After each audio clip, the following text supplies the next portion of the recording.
What's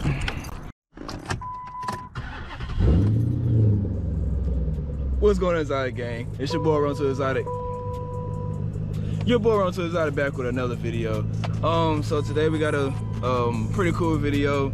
I'm gonna be letting one of my folks actually drive the Hemi today. He has a Chrysler, but I don't think it's the Hemi version. No, I don't think it's the Hemi version. Yeah, so we're about to head out over there, and then I'll be recording like whenever we start driving and stuff like that. See, he's what, 10 minutes away? Okay, cool. So he's like 10 minutes away from me. But I'm about to head over there now, and I see how we get there, man. Let's get. But y'all, I really I need my brakes done. Like, listen to this joint. Look. So they're not like, yeah, they're not like necessarily like, they're not rubber or nothing. Like, it's not rough. It's a smooth squeak. Like, I need the car to make it make sense, bro. Like, I don't know if that's just what the car comes with or whatever it is, but I just personally, I don't like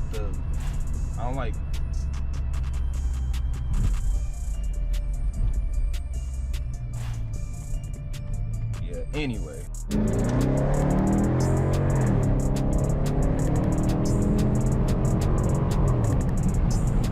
Yeah, there's a slight pull for y'all.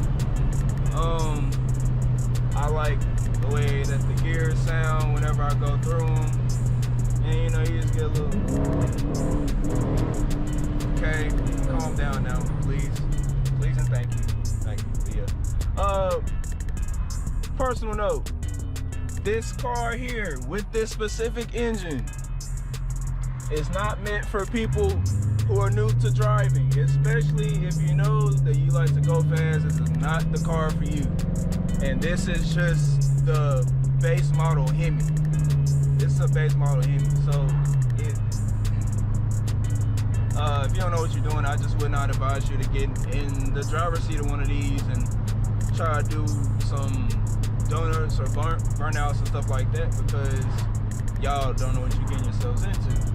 These ain't no joke to play with, you know what I'm saying? But I mean, it's a really good car. You know, got the lights, look, nice lights going on. Okay, Wrong to Exotic, I see you, my boy. But yeah, like I said, it's a really nice car, like a 3.6.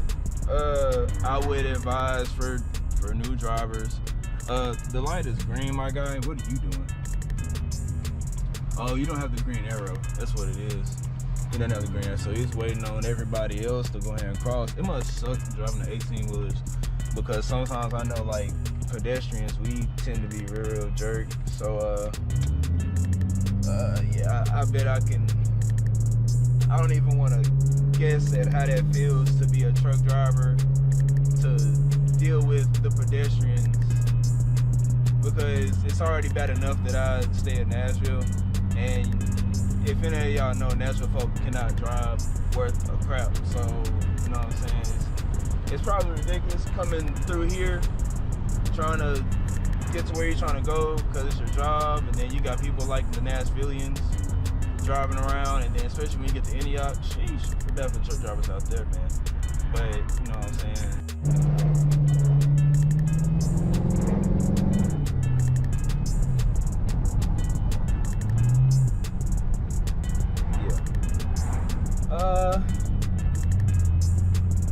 Okay, hold on now. Trying to get a little attitude with me, Lola. Don't be doing too much now.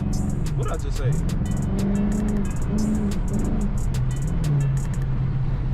Y'all, Lola has to be one of the most hard-headed cars I've ever had. Like, the car just don't listen, bro. Like, it makes zero sense. She has a mind of her own.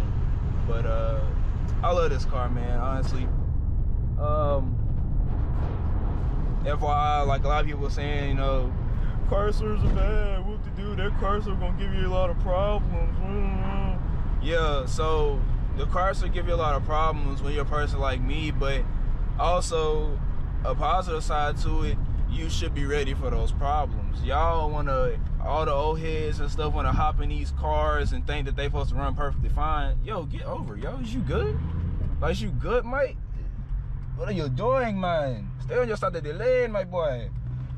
But no, they really think that you're supposed to hop in a luxury car and it's supposed to be all dilly-dally, knick-knack, roses, daisies and roses.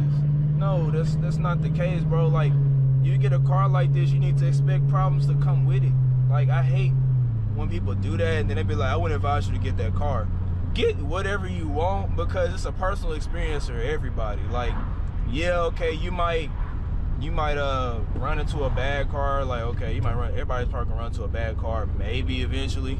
I don't wish that upon nobody, but you might run into a bad car here and there, but your story might come out totally different than what everybody else is portraying. Like, a lot of people like the whole Mustang thing, you know, it's too light in the back and stuff. And honestly, I just think that's people who can't drive, because I've driven a couple of Mustangs, so I was perfectly fine. But I've never daily driven one, so that may be the difference in it.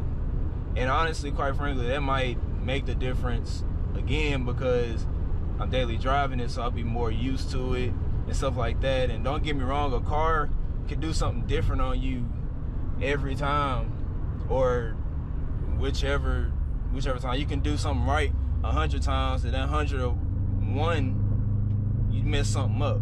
That's just something that can naturally happen, a natural cause. But you know what I'm saying? Like I was saying, the moral of the story is, go get what y'all want to get. Forget all the critics and all that stuff. If it's gonna make you happy, then go do that, like, for real. Because a lot of people trying to give me hell about this car, but so what? So what? And I'm putting money in my pocket to take care of it. So what? I bought my tires, I bought my oil changes, I bought my radiator, my starter, all that. Like, all the things that this car needed to go through, on top of taking care of it, I did it. So who are y'all to tell me, oh, your car's a mistake, whoop-de-whoop, and all that stuff? Like, don't listen to those critics, bro. Like, those be the same people that be like, oh, well, we think you should do this and do that with your life. But that's just them trying to make up for their past mistakes. You get what I'm saying? But